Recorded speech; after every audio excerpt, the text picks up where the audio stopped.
Bismillahirrahmanirrahim. Qala mu'alif rahimahullah ta'ala masalah 137.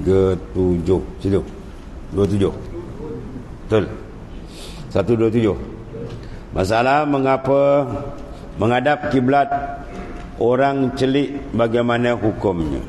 Kata Al-Imam Syafi'i radhiyallahu anhu al-um, maka tiap-tiap orang yang kuasa melihat Baitullahil Haram, orang yang kuasa melihat daripada orang di Mekah dalam masjid, masuk masjid nampak lah kan, atau satu rumah daripadanya, atau di tanah lembahnya, atau gunungnya, maka tiada memadai semayang hingga betul menghadap Baitullah, ya ainnya, kerana boleh dapat ia akan membetuli menghadapnya dengan tentunya.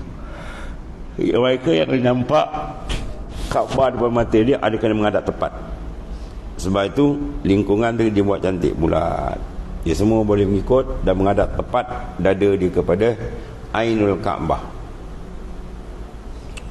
Masalahan orang yang jauh, makin ada khilaf di kalangan ulama.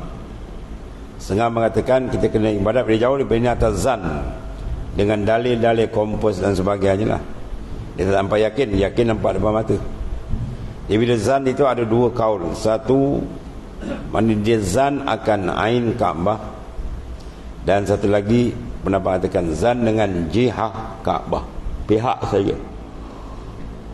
Kalau Kaabah pergi kat sini, dia semaya menghadap, sengit sikit-sikit pun tak apa, jangan di pihak sini. Itu satu pendapat.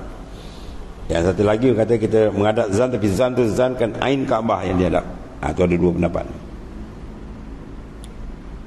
Ada pun mereka yang nampak lihat itu oleh apa, dia mesti tengok. Kalau dia pusing tak menghadap, batal mayang. Sudah masalah menghadap kiblat orang buta, bagaimana hukum? Kata Imam Syafi'i rahimahullah ta'ala, jika seorang itu buta yang kuasa memperhadapkan dia oleh orang lain, orang itu betulkan hadap ni akan Baitullah, dan tiada ada baginya sembahyang ia, padahal ia tiada tahu akan Baitullah, ya, dengan ketiadaan diperhadapkannya oleh orang lain, maka hukumnya padanya tafsil. Mana ada huraian seperti akan datang ini. Manakala jika di dalam hal ia ketiadaan mendapat akan seorang menghadapkan dia ke arah kiblat, hendaklah sembahyang kemudian diulang pula akan sembahyang, kerana bahawasanya atas ketiadaan mengetahui akan berbetulan akan kiblat apabila gaib daripadanya, dengan segala dalil yang dijadikan Allah Ta'ala daripada matahari, bulan, bintang, semua dalil, ya, dan bukit, ya, dan angin dan lainnya, daripada barang yang diperbuat dalil. Sama ada cek bintang atau matahari, kita matahari kan, matahari terbenam, dan dalil dengan tu orang yang pandai-pandai atau berhadap kepada Baitullah, mana dia ketik dalil. Sekarang pakai kompas semua kan, darjah apa-apa dibuat. Dan jika dapati orang yang celik memperhadapkan dia, orang celik buat menghadapkan dia kepada kiblat, maka tiadalah ulang. Itu tak payah semayang, tak ulang lah, ya, itu cara dia. Biasanya kalau semayang ramai-ramai itulah kan, dia orang pusing kan, dia kata salah, dia orang tolong betulkan. Habis. Dan masalah menghadap kiblat dalam bergelap, bagaimana hukum? Dia menghadap kiblat dalam keadaan tak ada cahaya, malam gelap. Kata Imam Syafi'i, seorang yang celik sembahyang ia dalam gelap, dia nampak, dan berijtihad, dia kena penjara ke? Mudah-mudahan kalau Mesir ketengok dia penjara bawah tanah kan, gelap. Dan berijtihad ia pada menghadap kiblat, jadi cari dalil-dalil yang menyokong arah kiblat, maka kemudian daripada sembahyangnya diketahui tersalah hadapnya, nasai tidak memadai akan dia, melainkan bahawa diulangkan akan sembahyangnya, kerana bahawasanya kembali daripada zan kepada ihatah. Mana seorang tadi sembahyang dengan ijtihad kan, Tiba-tiba habis semayang, dia dapat ketahui bahawa arah yang dihadap tu salah, maka hukum dia kena sembahyang balik ulang. Kalau dalam waktu, kalau habis waktu qada. Ya, sebab apa kaedah kita? La ibarata bizanni al-bayyinul khata. Tidak diambil kira, tak terpakai. Ya, dengan zan. Jadi kita ijtihad tu taruh di zan. Zan maknanya apa? 50 ke atas, 50 ke atas. Tajwizul amraini ahaduhuma azharu minal akhar. Itu dalam usul fiqh. Tajwizul amrai, kita mengharuskan dua perkara. Ahaduhuma azharu minal akhar. Salah satu lebih terang, lebih zahir. Ya, itu dipanggil zan. Orang beritahu kita, tadi dia datang sini dekat Sempang 4 tu accident. Kita tengok dengan orang yang memberitahu ni, rasa hati kita kuat, rasa ya. Dia tak yakin tapi rasa kuat ya. Itu zan. Kalau 50, ya tidak, ya tidak, ya tidak. Itu syak. Kalau kita tengok, ya tidak ni. Itu sikit. Itu dia panggil waham. Ya. Tiba-tiba bawa dia tengok betul-betul. Itu yakin. Itu beza ni. Jadi kalau tidak yakin, kita tak nampak zan. Maka zan ni, kalau di ijtihad dan tidak nyata salah, maka dipakai. Ya. Walaupun semalam diuraikan, satu sembahyang 4 kali dia pusing dalam 4 rakaat. Rakaat pertama dia menghadap, masuk rakaat kedua dia rasa sedar di ijtihad, belah sini dia pusing.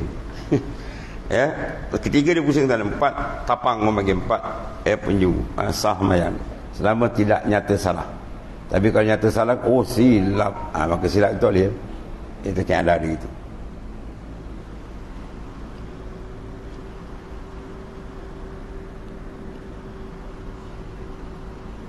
Jadi kalau dia tahu salah, maka apa?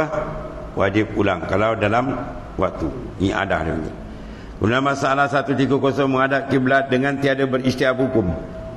Di semayang kita kata cik kiblat. Mana-mana kita menghadap kan tuan tak tahu. Wah. Macam bunyi. Kita bukan bincang masalah Tuhan tak tahu ke Tuhan memang tahu, tak ada istilah tak tahu bagi Tuhan. Dia Maha Mengetahui. Cuma masalah ini arahan. Ya, pawalli wajhaka syatral masjidil haram. Itu nas Quran. Nak semayang kamu kena hadapkan diri kamu ke Baitullahil Haram tu. Itu nas Quran suruh. Bukan masalah Tuhan memang tahu mana kita menghadap, tu soal lain. Ya, soal Tuhan suruh tu. Tu. Maka kita kena cari arah ni lah. Sebab hukum dia wajib, dia syarat ya, untuk sah. Jadi kata Imam Syafi'i, bermula orang yang ada tempat dekat yang tiada nampak dan daripada tempatnya akan Baitullah. Ya. Macam mana Pak?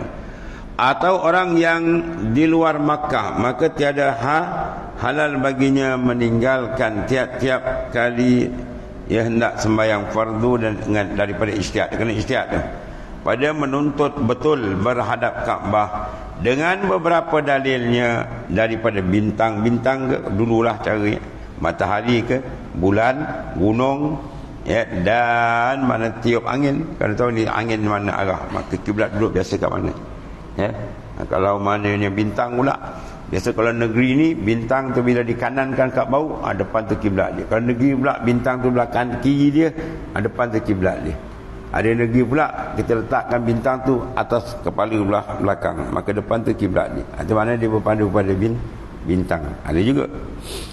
Jadi makna itu sebagai ijtihad.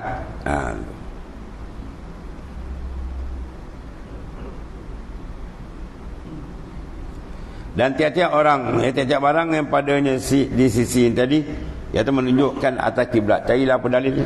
Ya, setengah-setengah dah hutan pakai pokok. Dua pokok.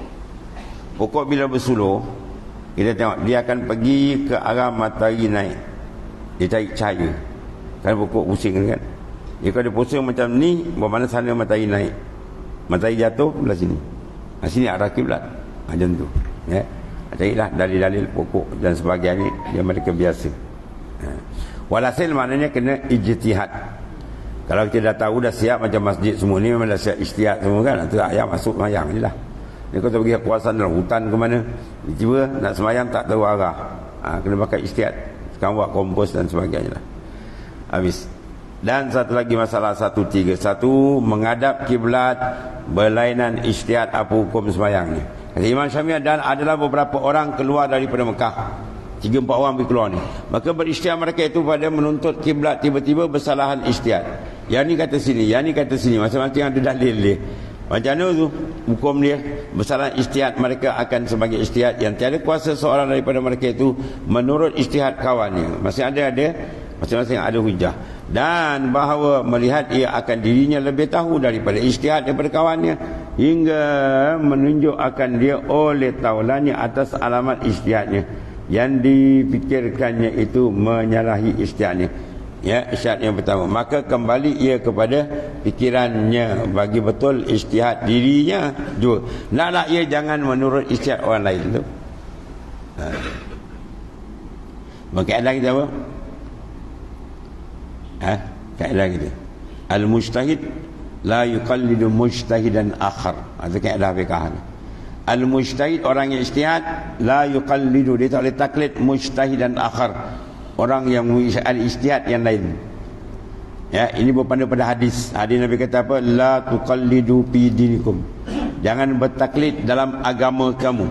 Maka ulama letakkan 2 bab. Satu dalam bab usuluddin, jangan bertaklid ketika ada dalil. Ya, sebab iman taklid ni tak yakini. Man qallada fi tauhid imanuhu lam yakhrum min tabdidi. Siapa bertaklid dalam masalah usuluddin, iman dia tak mantap, dia bergonggah. Satu. Dan kedua, dia tak ditanggungkan hadis pada masalah ijtihad. Dia tak boleh ikut ijtihad orang lain, ya, kecuali kalau nampak benar tu lain. Ini sama-sama ijtihad, masing-masing pakai hal dia.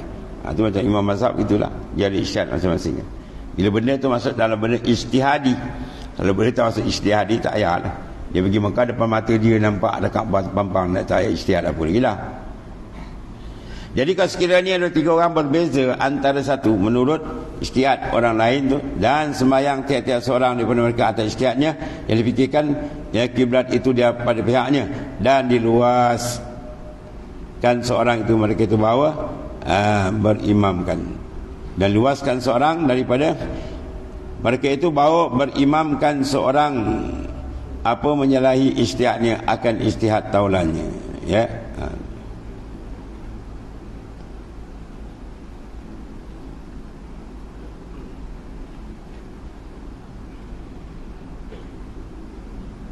Maksud dia diluaskan seorang, memang dibuka daripada mereka itu bahawa berimamkan seorang apa menyalahi ijtihadnya akan ijtihad taulan ni tadi, ya. Salah ijtihad, mana kalau dia ijtihad tiba-tiba menyalahi, tak ikut mengikut, mana ikut, ya. Satu bekas air, satu najis, satu tidak. Seorang kata yang belah kanan tu bersih, belah kiri tu najis. Orang kata tak, yang kiri tu bersih, kanan tu najis. Dia sembahyang semua sah, tapi tak boleh ikut-ikut. Ya, sebab kita iktikad dia menggunakan benda yang najis. Tapi dua-dua sembahyang tu sah. Ya, sebab masing-masing ada ijtihad, selama tidak nyata benar lah. Habis tu. Dan babu maja'ah annal bainal masyriq wal maghrib qiblah. Wallahu a'lam. Sadaqa Rasulullah sallallahu alaihi wasallam. Bismillahirrahmanirrahim. Alhamdulillah. Sayyidina wa maulana Muhammadin wa ala alihi wa sahbihi. Allahumma ighfir lana ya rabbal alamin. Alhamdulillah.